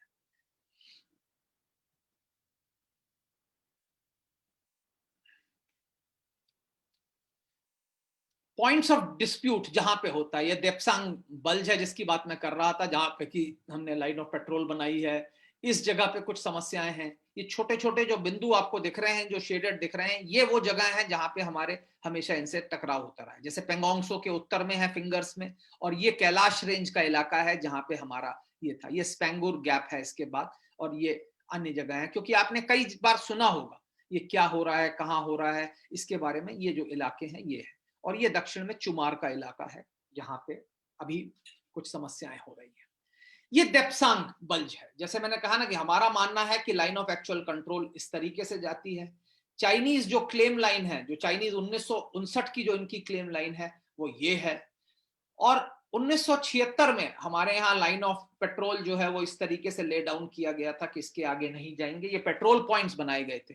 उस जमाने में चाइना स्टडी ग्रुप ने पेट्रोल पॉइंट्स बनाए कि भारतीय सेनाएं इन पेट्रोल पॉइंट्स में जाएंगी। 10, 11, 12, 13 इस तरीके से पेट्रोल पॉइंट हैं। 60 से ऊपर हैं petrol points all along LAC। इस पे भारतीय सेनाएं पेट्रोल पॉइंट इसके हिसाब से जाती थी और यहाँ पे इनका पेट्रोल बेस था जहां से ये पेट्रोलिंग के लिए जाते थे। अभी क्या हुआ है कि चीन ने यहाँ पे ट्रैक बना लिए हैं और ये क्या करते हैं कि यहाँ पे अपने गाड़ियां लेके यहाँ ब्लॉक कर देते हैं। जब हमारा पेट्रोल यहाँ से चलने के लिए तैयार होता है तो ये ब्लॉक कर देते हैं। और 1993 में हमने एक एग्रीमेंट किया था कि अगर दो पेट्रोल एक दूसरे के आमने सामने आ जाए तो वो एंगेजमेंट ब्रेक करेंगे और वापस जाएंगे। अब चूंकि ये इनके पास सड़क है, ये तुरंत वापस आ जाते हैं और हमको ब्लॉक कर देते हैं।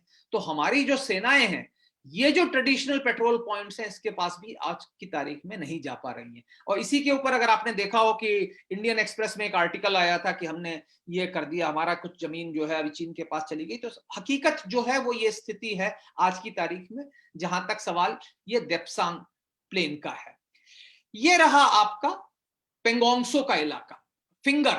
फिंगर्स क्या है? ये यहाँ पे पहाड़ हैं, पर्वत श्रृंखलाएं हैं जो उंगलियों की तरह प्रोजेक्ट होती हैं उत्तर में। तो 1 2 3 4 5 6 7 8 इस तरीके से है। और ये सिरिजाप जगह है। हमारा मानना है कि लाइन ऑफ एक्चुअल कंट्रोल सिरिजाप से जाती है, और चाइनीज का मानना है कि लाइन ऑफ एक्चुअल कंट्रोल 2 से जाती है, फिंगर 2 से। और पहले क्या था कि हम लोग जब लाइन ऑफ 76 में जब लाइन ऑफ पेट्रोलिंग बनाई गई थी, तो हमारी जो पेट्रोल था वो फिंगर 8 तक जाता था, और उनका पेट्रोल भी कभी कभी फिंगर 2 तक आता था, ऐसा था। और उसके बाद क्या हुआ कि जब 1999 में जब हम कारगिल का युद्ध हुआ और हमारी सेनाएं यहां से कारगिल की तरफ चली गई, तो इन्होंने फिंगर 8 से लेके फिंगर 4 तक एक ट्रैक बना दिया। और इस ट्रैक के बनाने से क्या हो गया कि इनके पास इनकी जो गाड़ियां हैं, इनकी जो व्हीकल्स हैं, वो यहाँ पे आते हैं। तो अब क्या होता है कि जब हमारी पेट्रोल यहां से निकलता है, हमने फिंगर 3 में एक पोस्ट बना रखी है, काफी पुरानी पोस्ट है, और इस फिंगर 3 से जब हम फिंगर 4 की तरफ जाते हैं तो इनको दिख जाता है कि भारतीय सेनाएं आ रही हैं, और ये गाड़ियों में आकर फिंगर 4 पे आपको ब्लॉक कर देते हैं। और इसके कारण क्या है कि 99 के बाद से भारतीय पेट्रोल जो है फिंगर 8 तक नहीं जा पाए। हम फिंगर 4 के आगे नहीं जा पाते क्योंकि वो आ जाते हैं और फिर हमको एंगेजमेंट ब्रेक करना पड़ता है। तो इसके ऊपर कोशिश हो रही है, भारत कोशिश कर रहा है कि फिंगर 3 से 4 के बीच में हम ट्रैक बनाए, लेकिन चाइनीज उसको हर बार रोकते रहते हैं, ब्लॉक करते रहते हैं, प्रोटेस्ट होते रहते हैं। और इसका हम पिछले काफी समय से असर देख रहे हैं। और देमचौक इलाका है, जहां पे एक पुराना देमचौक है, एक नया देमचौक है, क्योंकि लाइन ऑफ एक्चुअल कंट्रोल यहां से जाती है। इन्होंने कुछ नई बिल्डिंग्स बनाई हैं। यहाँ पे भी एक बहुत बड़ा इलाका है जिसके ऊपर विवाद है कि ये हमारे पास है, उनके पास है। इसके ऊपर काफी समय से संवाद चलता रहा है। दक्षिण में एक चुमार करके एक जगह है जहां पे कि अगेन इस तरीके की घटनाएं होती रही। अब रीसेंट डेवलपमेंट्स जो हुए हैं वो क्या हुए हैं वो मैं आपको दिखाना चाहूंगा, जिसके बारे में आपने मीडिया में पढ़ा होगा काफी कुछ। 29 और 30 अगस्त की रात के बीच में भारतीय सेनाओं ने, ये कैलाश रेंजेस हैं जो आप देख रही हैं, और इस पे जितने भी जो हाई पॉइंट्स हैं, जैसे हेलमेट टॉप है, ये मगर हिल है, ये सब हमने इस रात को कैप्चर कर लिया। और इससे क्या हुआ, ये हमारी परसेप्शन के हिसाब से, क्योंकि हमारा perception line of actual control का ये है, ये हमारी तरफ है, और चीन के अनुसार ये उनकी तरफ है, तो हमने इसको कैप्चर कर लिया। और इसका महत्व ये है कि ये बहुत महत्वपूर्ण पहाड़ियां हैं। और इसके बाद ये जो स्पैंगुर गैप है, ये जो बहुत बड़ा स्पैंगुर झील है और उसके बगल में एक स्पैंगुर गैप है, ये एक फ्लैट ग्राउंड है जहां पे कि बड़ी संख्या में सेना आ सकती है। अगर चीन कोई आक्रमण करना चाहे, कुछ दुस्साहस करना चाहे, तो यहाँ पे। लेकिन अगर आप इन हाइट्स पर हैं तो इस क्षेत्र की जो सेना है आप उसको बड़ी आसानी से एंगेज कर सकते हैं। और इसके कारण जो है चीन के अंदर आज काफी खलबली है। और इसके बाद जो नेगोशिएशंस चल रहे हैं, आज ये कहा जा रहा है कि करीब चीन की एक डिवीजन फोर्स जो है वो इस इलाके में तैनात है, और एक डिवीजन फोर्स जो है वो, जो मैंने आपको पहले देप्सांग दिखाया था, वहां पे करीब नियुक्त है। तो करीब 2 डिवीजन फोर्स जो है चीन की, ऐसा माना जा रहा है, पूरी तरह से लेस जो है पूर्वी लद्दाख में आज है, और भारतीय सेना उसका मुकाबला करने के लिए तैयार है। अब क्या स्थिति है आज इसकी, हम इसको समझना चाहिए। हमने क्या किया है, पिछले कुछ समय से काफी इंफ्रास्ट्रक्चर डेवलपमेंट हुआ है। जैसे तांगसे से दौलत बेग ओल्डी रोड है, ये रोड बन गई है, इसमें एक बहुत बड़ा पुल बना है जो 148वें किलोमीटर में था, लेकिन कई छोटी छोटी पुलियाएं जो होती हैं वो नहीं बनी है। अभी क्या है, जो गाड़ी जो है वो बेड से जाती है, रिवर बेड या नाले का जो बेड है उस पे से जाती है, ये चली जाती है। सामान्यतः उसमें उतना पानी नहीं होता कि आप बेड से नहीं जा सकते, लेकिन जब पानी बढ़ता है तो आप उसको नहीं क्रॉस कर सकते। तो यहाँ पे क्या, छोटे ब्रिजेस बनाने की आवश्यकता है, बहुत ज्यादा महंगे नहीं है, बहुत वो नहीं है। यहाँ पे अभी हम बेली ब्रिज और वो बना रहे हैं, इस पे काम चल रहा है और पूरी जोर शोर से चल रहा है इस रोड को पूरी तरह से ऑपरेशनल करने का, क्योंकि ये रोड एक बहुत महत्वपूर्ण रोड है जो लाइन ऑफ एक्चुअल कंट्रोल के पूरे साथ चलेगी और पूरे साल अवेलेबल होगी। ये जो रोड है कभी किसी दर्रे के कारण रुकेगी नहीं। वैसे ही हमने एक चुमार और डेमचौक की तरफ रोड बना दी है, वो थोड़ी सी अभी बची है बट काफी हद तक बन गई है। उसी तरीके से फिंगर 3 और फिंगर 4 के बीच में ट्रैक बनना चाहिए, लेकिन उसको थोड़ा भी रोका जा रहा है। एक और कोशिश हो रही है कि जो हमारे जो सियाचिन ग्लेशियर की तरफ जो हमारे फोर्सेस हैं, वो अगर हमें ईस्टर्न लद्दाख में लाने हो तो वहां से एक रोड जाती है, वो सासिरला एक पास है, उसके ऊपर से जाती है, वहां परमाफ्रॉस्ट है, तो उसके ऊपर पुल बनाने में समस्याएं हो रही हैं और ये काफी समय से ये रोड जो है रुकी हुई है, क्योंकि अगर एक बार ये रोड बन जाए तो फिर हमें मूवमेंट ऑफ ट्रुप्स जो है एक थिएटर से दूसरे थिएटर में बड़ा आसान हो जाए। लेकिन उसके लिए अब शायद टनल बनाने की चेष्टा की जा रही है, जो करेंगे उसको कुछ किया जाएगा। उसी तरीके से इंटरस्टेट रोड्स बन रही हैं, जो शिपकीला से लेके लद्दाख के लिए बने, जो हिमाचल और लद्दाख का जो बॉर्डर है उसके साथ साथ चले। उसी तरीके से दूसरी तरफ जो है हिमाचल से लेके उत्तराखंड तक हर्षिल के लिए भी रोड बनाई जा रही है, ये बहुत महत्वपूर्ण रोड है। इसी तरीके से हम पूर्वी क्षेत्र में ट्रांस अरुणाचल रोड बना रहे हैं। ये पहली बार हो रहा है भारत के इतिहास में कि हम लाइन ऑफ एक्चुअल कंट्रोल के साथ साथ रोड बना रहे हैं, जिससे कि हमारे ट्रुप्स एक जगह से दूसरी जगह चले जाए। अगर शांति व्यवस्था होती है तो हमें कॉन्फिडेंस बिल्डिंग मेजर्स लेने पड़ेंगे सब्सिक्वेंटली, और उसका हमारा हमेशा सजेशन रहा है कि डेमचौक से मानसरोवर यात्रा शुरू होनी चाहिए, जिससे कि ये हमारा जो बॉर्डर है इसको बिल्कुल कंफर्म हो जाए और मान लिया जाए। उसी तरीके से वहां से ट्रेडिंग भी शुरू हो सकती है दुमचले से, अगर कस्टम पुलिस। बट अभी क्या है, जितनी भी रोड्स हैं हमें उनको बनाना है, हमें यहाँ पे इलेक्ट्रॉनिक सर्वेलेंस की जो गतिविधियां हैं उसको बढ़ानी है, और ये सब चल रहा है। अब क्या है, मेरा एनालिसिस क्या है, मेरा विश्लेषण क्या है इस स्टैंड ऑफ के ऊपर में, तो मैं आपको थोड़ा सा देना चाहूंगा खत्म करने से पहले। एक चीज आप अच्छी तरह से समझ लीजिए कि भारतीय सशस्त्र सेनाएं आज पूरी तरह से सक्षम है चीन की सेनाओं को रेस्पॉन्स देने के लिए। किसी भी कॉन्फ्लिक्ट में, किसी भी संघर्ष में हमारी सेनाएं बेहतर ट्रेंड हैं और चीन से बेहतर डील कर सकती हैं, अगर एक कन्वेंशनल वॉर होता है पूरा का पूरा भी। क्योंकि चीन की जो सशस्त्र सेनाएं हैं वो अधिकांश जो सैनिक हैं वो 5 साल के कॉल ऑफ ड्यूटी पे आते हैं, वो पूरे फुल टाइम सोल्जर्स नहीं है, उनकी ट्रेनिंग उतनी अच्छी नहीं है, उनकी जो एक्लेमेटाइजेशन है वो भी बहुत अच्छा नहीं है। अगर आप भारत चीन सीमा पे सामान्य दौर पर जाएं तो आप देखेंगे कि 3 या 4 क्षेत्रों को छोड़कर चीन के सैनिक कहीं पे भी लाइन ऑफ एक्चुअल कंट्रोल पर नहीं है, वो पीछे रहते हैं, कभी कभी आते हैं और फिर चले जाते हैं। लेकिन हमारे सैनिक वहां पे हैं तो हम वहां के एक्लेमेटाइज्ड हैं। और जिस तरीके से हमने अभी पिछले कुछ समय से इंफ्रास्ट्रक्चरल डेवलपमेंट किया है सीमांत क्षेत्रों से, उससे चीन के अंदर काफी चिंताएं बढ़ गई हैं। और इस तरीके के डेवलपमेंट को हमें कंसिस्टेंटली बढ़ाने की आवश्यकता है, क्योंकि अभी तक क्या था कि हमारे अंदर एक डिफेंसिव माइंडसेट था, उसको खत्म करने के लिए आवश्यक है कि ये सीमांत क्षेत्र में जो चलता रहे इस तरीके का डेवलपमेंट बढ़ता रहे। एक और चीज हमें समझनी चाहिए कि चीन के खिलाफ हमारे पास एक बहुत बड़ा स्ट्रेटेजिक लेवरेज है, जियो स्ट्रेटेजिक लेवरेज, वो हिंद महासागर है। क्योंकि जो चीन का व्यापार है, चीन की जो चीजें हैं वो यहां से जाती हैं। चीन की नौसेना बड़ी हमसे जरूर हो सकती है, लेकिन हिंद महासागर क्षेत्र में वो हमसे काफी कमजोर है, और भारतीय नौसेना उसको यहाँ पे काफी हद तक ब्लॉक कर सकती है। पर साथ ही साथ एक चीज हमें समझनी चाहिए कि इस युद्ध का, अगर युद्ध होता है चीन से, तो इसकी एक बहुत बड़ी आर्थिक कीमत हमें चुकानी पड़ेगी, और इस वक्त हमारी अर्थव्यवस्था जिस स्थिति में है ये हमारे लिए बहुत समस्या वाली बात हो सकती है। एक और चीज जो समझने की है वो ये है कि कोई भी युद्ध जो चीन के साथ होगा उसमें पाकिस्तान अवश्य कूद पड़ेगा। ये आप लिख के ले सकते हैं आज मुझसे कि अगर भारत का चीन से अब युद्ध हुआ तो पाकिस्तान अवश्य उस युद्ध में कूद पड़ेगा, वो हमारी पश्चिमी सीमा पे कुछ ना कुछ समस्या करेगा। चीन के साथ अगर हमारी कॉन्फ्लिक्ट और बढ़ती है तो चीन कोशिश करेगा कि जो उत्तर पूर्व में जो विद्रोह थे, जो भारत ने दबा दिए हैं, जिनको उनको ये फिर से उभारने की कोशिश करे, नक्सलिज्म का जो खतरा है उसको फिर से उभारने की कोशिश करे, क्योंकि इन लोगों के साथ इनके पहले संबंध रह चुके हैं। एक चीज और समझ लें कि हम क्वाड की बात करते हैं, क्वाड में हम 4 राष्ट्र एक साथ हुए हैं, और ऐसा मुझे लगता है कि अगर ये क्वाड और ज्यादा फर्म अप होता है तो हमें मिलिट्री सप्लाईज और आर्थिक मदद मिल सकती है इससे, क्वाड से। लेकिन मुझे नहीं लगता कि अगर किसी सैन्य टकराव की स्थिति आती है तो इनमें से कोई भी राष्ट्र आपको सैनिक मदद देगा। यह बात अच्छी तरह समझ, सैनिक मदद मतलब सैनिक सामग्री नहीं देगा, लेकिन सैनिक रूप से युद्ध में कूद पड़ेगा, ऐसा होने की संभावना करीब करीब नगण्य है। इस बात को हमें अच्छी तरह से समझ लेना चाहिए। ना भारत और ना ही चीन इस वक्त युद्ध चाहता है। पर कई बार क्या है कि घटना चक्र इस तरीके से आगे बढ़ता है कि चाहते ना चाहते हुए भी हम युद्ध की तरफ अग्रसर हो सकते हैं। एक और चीज हमें समझनी चाहिए कि एक आम चीनी नागरिक भारत के प्रति कोई द्वेष नहीं रखता।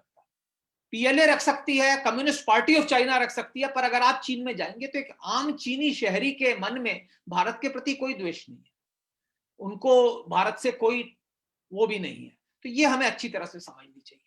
जो हमारा जो क्षेत्र है वो चीन के कुछ आधिपत्य में हो सकता है, लेकिन हमें उसके बारे में हमेशा बातचीत करते रहना आवश्यक है, और ये चीज हमें महत्वपूर्ण है। और जैसा कि आपने कहा, हमने इसी साल एक किताब इसीलिए निकाली है, ऑक्यूपाइड टेरिटरीज ऑफ भारत। और हमेशा से मेरा यह मानना है कि किसी भी राष्ट्र की जो टेरिटरी है वो इसलिए नहीं खोती कि उस पर किसी का कब्जा हो गया है, वो जब ही खोती है जब आप उसको अपने मानस पटल से हटा देते हैं। अगर आपको याद हो कि ज्यूज जो हैं इजराइल से बहुत सालों से, सैकड़ों सालों तक बाहर थे, लेकिन वो हर साल मिलते थे, कहते थे नेक्स्ट ईयर इन जेरूसलम। अगर हम भी अपने इस क्षेत्र को अपने मानस पटल में रखेंगे, अपनी स्मृति में रखेंगे, तो हम आगे चलकर इस क्षेत्र को अवश्य वापस रिकैप्चर कर लेंगे और अपने पास रखेंगे। तो इसके लिए हमें तैयार होने की आवश्यकता है, इसको हमें समझने की आवश्यकता है, और हमें अच्छी तरह से इसे समझना चाहिए। धन्यवाद। अब कोई जो भी प्रश्न होंगे मैं उनको लेने के लिए तैयार हूं आप सबसे, जैसा आप चाहें। जी धन्यवाद आलोक जी। कुछ प्रश्न हमारे सामने प्रस्तुत हुए, जी तो वो मैं एक एक कर कर आपके सामने रखने की कोशिश करूंगा। जी आलोक जी, जो जो पहला प्रश्न है वो है, क्या हमारी भारत की आर्मी है वो हाई ऑल्टीट्यूड वॉरफेयर के लिए आज तैयार है क्या? देखिए, जहां तक सवाल प्रशिक्षण का है और ट्रेनिंग का है, मैंने हमेशा से कहा है कि भारत की जो आर्मी है वो चीन की आर्मी से बेहतर स्थिति में है, और वो इस स्थिति में है कि आपको कोई भी मुंह तोड़ जवाब दे सकती है।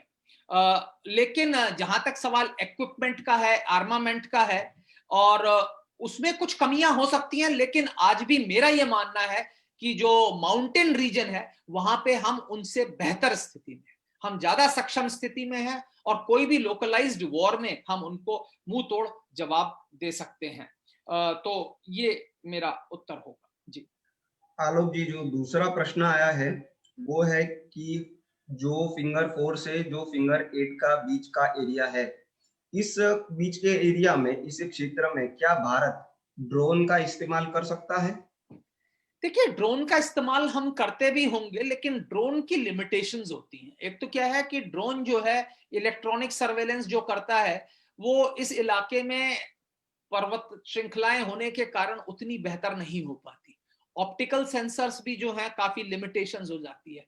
ड्रोन ऑपरेशंस की भी समस्याएं हैं, क्योंकि जब आप हाई ऑल्टीट्यूड में जाते हैं तो ड्रोन की जो सस्टेनेबिलिटी है पर्वत में, वो काफी कम हो जाती है। तो उसको भी आपको देखना पड़ेगा।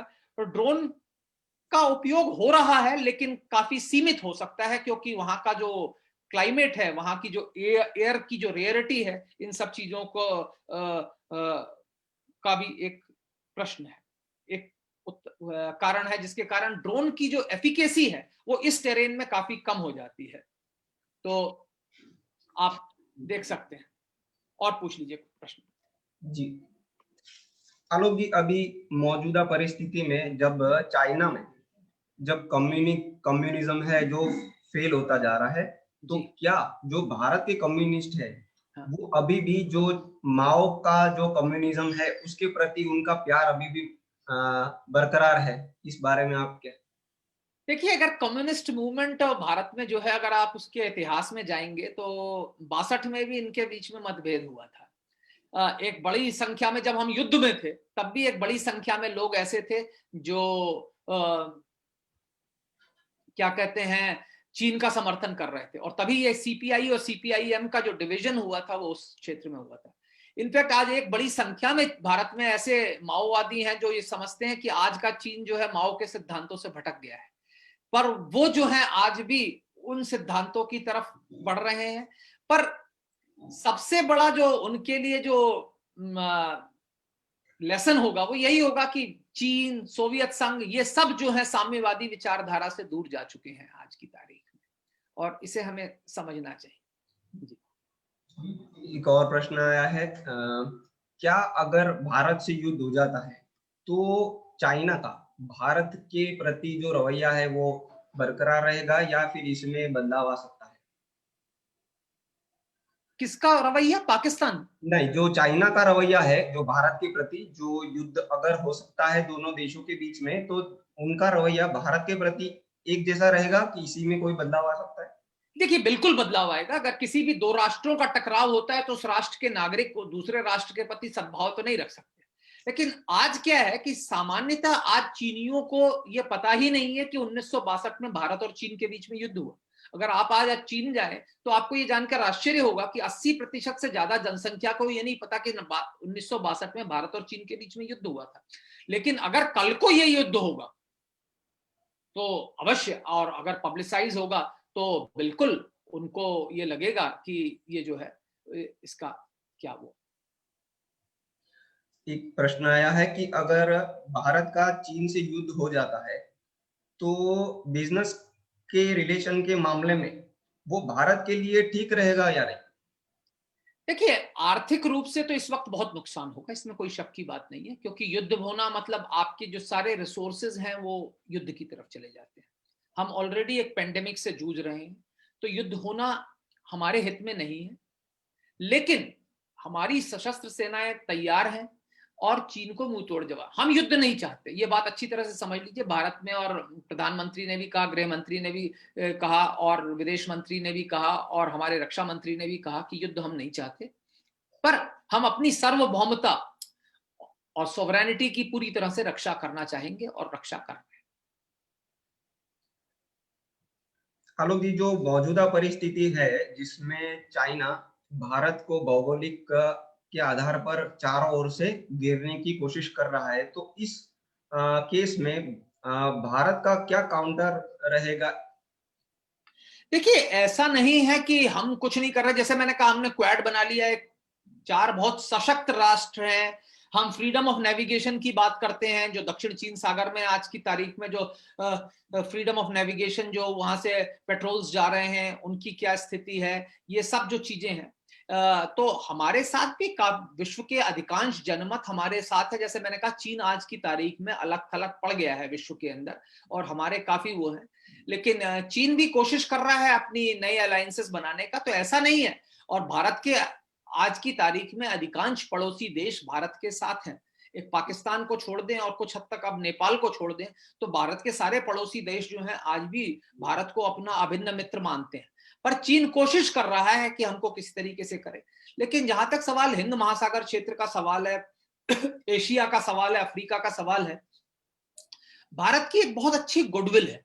एक किसी भी आप तीसरे राष्ट्र में जाएं तो चीनियों की जो इमेज है वो बहुत अच्छी नहीं है। चीनियों को ऐसा लगता है, क्योंकि चीनियों का जो एक तो क्या कि चीनी शासन व्यवस्था जो ऑटोक्रेटिक है, तो डेमोक्रेसी के ना होने से लोगों को उनके ऊपर काफी शंका और संदेह हमेशा रहता है।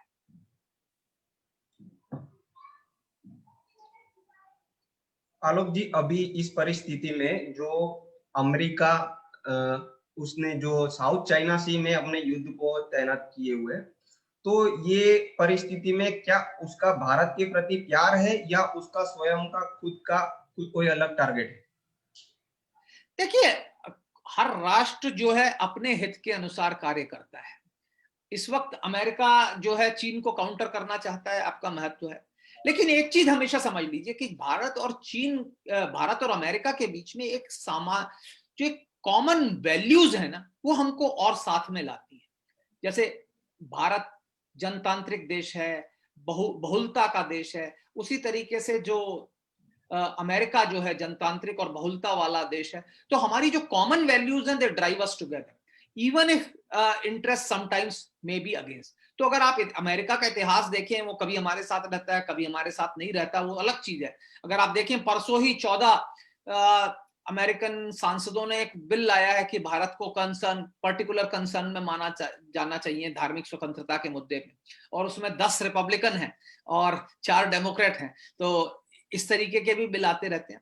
लेकिन मेरा यह मानना है कि लॉन्ग टर्म भारत और अमेरिका के जो इंटरेस्ट हैं, जो वैल्यूज हैं, वो हमको एक साथ लाती हैं और हम एक दूसरे के पास आते रहेंगे।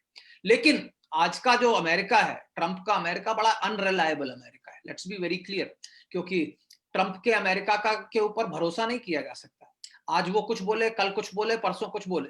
अगर आप देखें, उन्होंने सीरिया में कुर्दों को छोड़ दिया एक दिन उन्होंने डिसाइड किया हम अपना बोरिया बस्तर लेके जा रहे हैं, और अगले दिन ही टर्की ने हमला करके कुर्द का सत्यानाश कर दिया और कुर्द को फिर बशर अल असद के पास जाना पड़ा। तो क्या है कि अमेरिका का उदाहरण बड़ा समस्याग्रस्त है, क्योंकि अफगानिस्तान में आप देखो, उन्होंने तालिबान से हाथ मिला लिए, वहां की शासन व्यवस्था को तो पहले बाद में छोड़ा, पहले तालिबान, यहां तक कि जो तालिबान के जो बंदी थे उनको भी छुड़वा दिया, यहां तक कि जो खतरनाक कुख्यात आतंकवादी थे उनको भी छुड़वाया गया। तो अमेरिका का जब इंटरेस्ट आएगा और अगर आपके इंटरेस्ट से नहीं मैच करता तो वो आपके साथ नहीं रहेगा, वो सिर्फ अपने इंटरेस्ट के साथ है, इसमें तो कोई शक की बात नहीं। आलोक जी, जो मौजूदा परिस्थिति है, उस परिस्थिति में जो सीपेक है, चाइना पाकिस्तान इकोनॉमिक कॉरिडोर, और वन बेल्ट इनिशिएटिव, इसकी आज क्या स्थिति है? मौजूदा स्थिति में क्या है कि बेल्ट एंड रोड इनिशिएटिव के कई प्रोंग्स जो हैं एक्टिवेट हो चुके हैं, कईयों में जो है काम चल रहा है, लेकिन जो आर्थिक वायबिलिटी है उस पर सवाल है। आज क्या है कि चीन से ईरान तक ट्रेन चल रही है, एक लंबे रास्ते से जा रही है। चीन ने ईरान के साथ भी एक समझौता कर लिया है। ईरान और चीन के बीच में जो संबंध है वो काफी हद तक अब मधुर होते चले जा रहे हैं, और उसके ऊपर काफी कुछ कोशिश की जा रही है। दूसरा जो है, हमें ये समझना चाहिए कि सीपैक जो है उसका एक बहुत महत्वपूर्ण अंग होगा, लेकिन क्या है कि जिस तरीके से वैश्विक अर्थव्यवस्था में डाउन ट्रेंड आया है, तो डिमांड नहीं है। सी, ये सिर्फ सड़कें नहीं है, इसके ऊपर व्यापार जाएगा तभी उसकी आर्थिक वायबिलिटी है। अब अगर वहां पे डिमांड नहीं होगी तो चीजें वहां से नहीं जाएंगी, और इसी कारण जो है, मैंने अपने प्रेजेंटेशन में भी कहा था, बेल्ट एंड रोड इनिशिएटिव की इकोनॉमिक वायबिलिटी जो है आज एक प्रश्न चिन्ह हो गई। आलोक जी, जो चाइना है उनका जो गिलगित बाल्टिस्तान है, उसमें आज क्या पोजीशन है, क्या परिस्थिति है इसमें? देखिए, जो चाइना पाकिस्तान इकोनॉमिक कॉरिडोर है वो गिलगित बल्तिस्तान के माध्यम से जाता है, और इसलिए वहां पे उनके काफी प्रोजेक्ट्स चल रहे हैं इस वक्त। अगर आप देखें, री अलाइनमेंट ऑफ काराकोरम हाईवे, भाषा डैम, और भाषा डैम बन रहा है, करीब 32 हाइड्रो इलेक्ट्रिक पावर प्रोजेक्ट्स चल रहे हैं। लेकिन क्या है कि इन जगहों पे जो है चीनी वर्कर्स काफी बड़ी संख्या में काम कर रहे हैं, और चीनी वर्कर्स में भी ये पीएलए के लोग हैं जो काम कर रहे हैं, क्योंकि आज पाकिस्तान के अंदर में चीनी नागरिक सुरक्षित नहीं है। क्योंकि आज जो भी संस्था या संगठन भारत के सॉरी पाकिस्तान की सरकार के खिलाफ कोई भी कदम उठाना चाहते हैं, वो चीनियों को टारगेट करते हैं, क्योंकि उनको मालूम है कि अगर आप चीनियों को निशाना बनाओगे तो पाकिस्तान सरकार पर सबसे ज्यादा असर होगा। तो चाहे तहरीके तालिबान पाकिस्तान हो, या बलोच हो, या सिंधी हो, वो सब चीनियों पे हमला करते रहते हैं। तो इस कारण जो है एक बड़ी संख्या में अभी आज जो है चीनी जो है गिलगित बल्तिस्तान के अंदर बैठे हुए हैं और कार्य कर रहे हैं। आलोक जी, अगर भारत और चाइना के बीच आने वाले दिनों में अगर युद्ध छिड़ता है, तो जो चिकन स्नैक है, जो 7 राज्यों का चिकन नेक है, उस मामले में क्या वहां एक और फ्रंट चाइना खोल सकता है? देखिए, अगर एक पूरा युद्ध होता है, देखिए दो तरीके की चीजें हैं। एक लोकलाइज्ड कॉन्फ्लिक्ट हो सकती है, जैसे कि आप सिर्फ ईस्टर्न लद्दाख में उसी सेक्टर में कॉन्फ्लिक्ट हो रही है, वहां आप टकराव कर रहे हैं, बाकी जगह में आप जहां हैं वहीं रहें। लेकिन अगर एक पूरा युद्ध होता है तो फिर चीन कहीं पे भी हमला करेगा, उसमें तो कोई शक की बात है नहीं, वो तो करना चाहिए, भाई कोई भी राष्ट्र करेगा।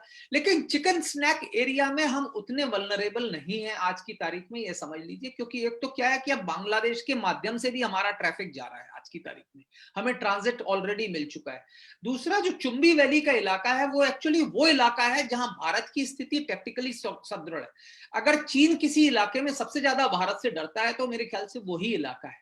और अगर डोकलम वगैरह की जो कोशिश की जा रही थी वो इसीलिए कर रहा था क्योंकि उनको वहां पे सबसे ज्यादा डर लगता है, क्योंकि वहीं पे हमने माउंटेन स्ट्राइक कोर और वो सब स्टैब्लिश करने की बात की है, और वो ऐसा इलाका है जहां पे कि टैंक्स वगैरह जा सकते हैं हमारी तरफ से, और इसलिए उनको थोड़ा चिंता होती है। जी आलोक जी, आपने आज बहुत महत्वपूर्ण जानकारी दी और इसके लिए मैं आपका तहे दिल से शुक्रिया करता हूं मैं।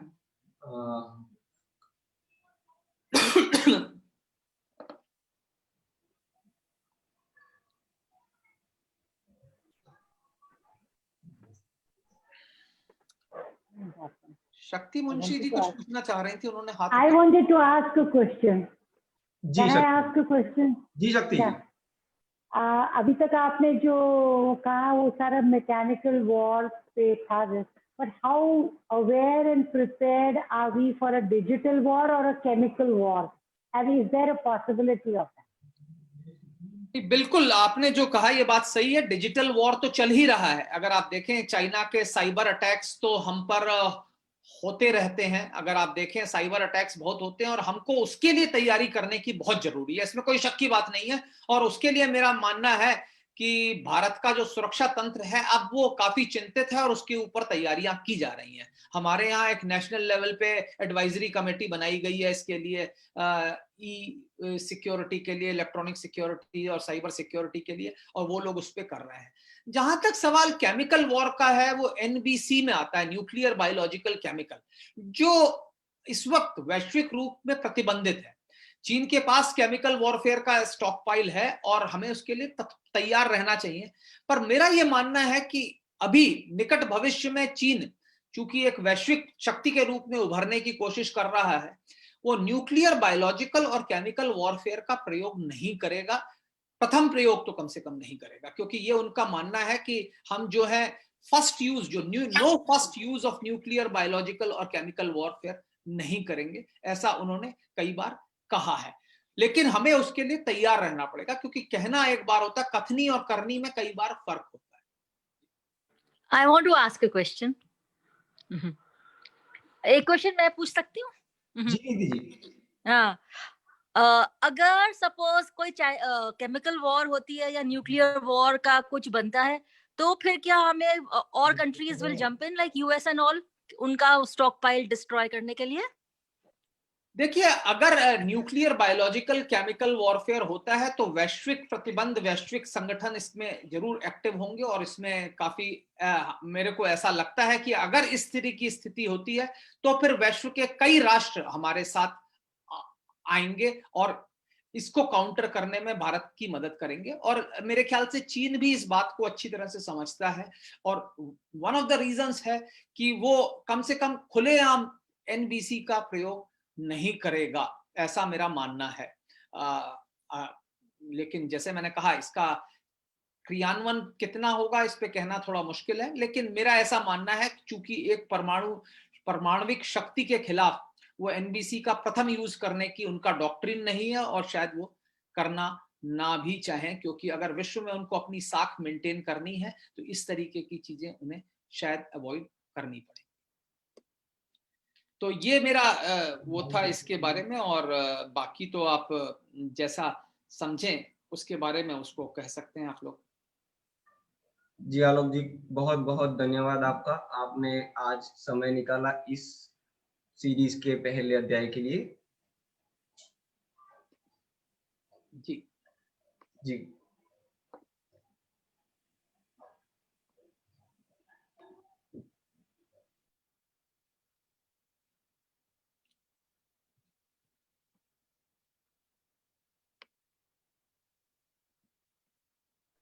चलिए, थैंक यू वेरी मच शक्ति जी, निधि जी, धन्यवाद, thank you. Thank you. Thank you.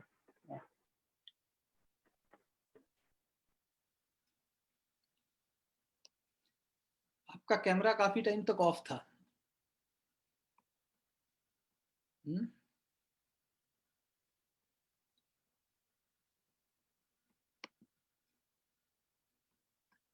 क्या हो गया? Your video is frozen.